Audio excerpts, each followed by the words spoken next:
We're in the room where the Beatles records were cut in the 60s by a cutting engineer called Harry Moss. Yes. You sat here and cut the Beatles singles for this new collection that's out now. We've had recent releases where there's been remixing from the multi-track tapes. This is a completely different approach to that project, isn't it? You're going for authenticity in this project. Exactly that. We use the original analogue cutting masters prepared by Harry Moss, the ones he used to cut the singles from, and with a little bit of EQ to allow for the fact that these tapes are 50 years old. We then cut them to vinyl as you would.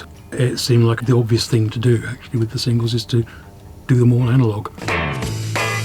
There's been painstaking research involved in creating this box set, starting off first of all by listening very, very carefully to the original singles. We have them as our reference, so we know where how the fade should be at the end, what they sound like. That's always your point of reference, is what ended up in the shops, because that's what we're trying to create.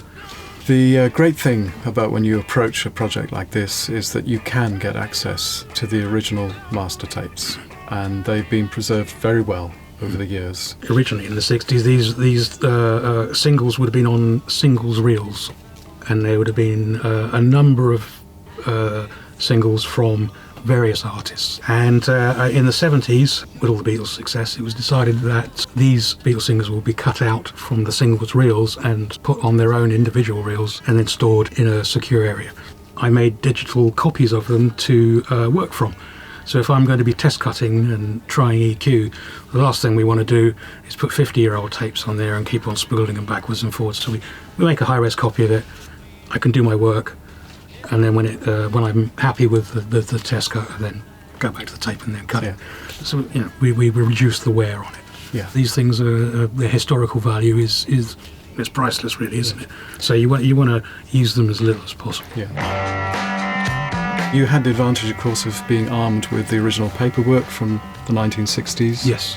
So what sort of notes did Harry Moss have on his original documents, which have all been thankfully preserved at Abbey Road? They were like what he used with his EQ to get these tracks to cut, and we use them as a basis.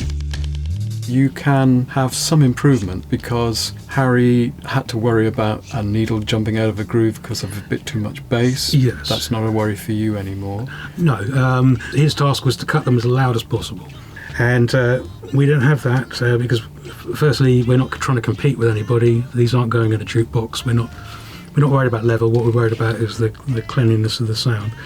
And we also have the benefit of a far much more modern equipment, which is able to reproduce more faithfully what's on the tape, as well as a better vinyl these days. So we're not fighting with the noise floor as much as we would have been potentially in the 60s. Well, the lathe you're using dates from the 1980s, is that right? Yes, 1980. It's a Neumann VMS 80. And is that a superior lathe to what Harry would have used in the 60s, so you can actually bring out more frequencies in your cut? It's more precise, it's more detailed, and it's more fire and forget. It's a much easier machine to use. I think Harry would have been quite pleased with it. There are two instances where you did decide to cut from digital masters. Love Me Do and She Loves You. Why? Well, Love Me Do, we had to reconstruct. Simply because there isn't a tape of that particular recording of the song. It was taken from a pair of 7-inches. One was an original UK pressing. There was some distortion in the harmonica solo, so we had to edit in about a second from a pressing in Sweden and amalgamate the two. She Loves You has always had this sort of heinous edit. At some point, I think that maybe a tape got hurt and someone has tacked it back together again, because there's a definite level drop, and that level drop isn't present on the original. And so I took the step of digitising that one track and then doing the edit to fix it. I've heard another reissue that was done in 1976, and you hear that edit very clearly. The level drops, the EQ changes, but you were always listening to the original 1960s pressing to get it to sound exactly like that. Those were our point of reference. The whole point of the job was to have a box of the original, as near to the original 60s pressings as possible. And the other digital transfers were obviously Free as a Bird and Real Love, because they were made in the 1990s, so there is no analogue There is tape no for analogue those. of that, no. Free as a Bird and Real Love, they are digital.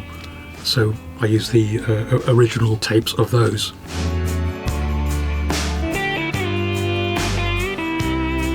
These are monumental singles, and everybody involved has really put a lot of time and effort into making them as faithful as possible to how they were heard in the first place. And good fun it was too. Yes, let's not forget, it was not only a great privilege to do this, but enormous fun to hear this music come alive again on 7-inch records.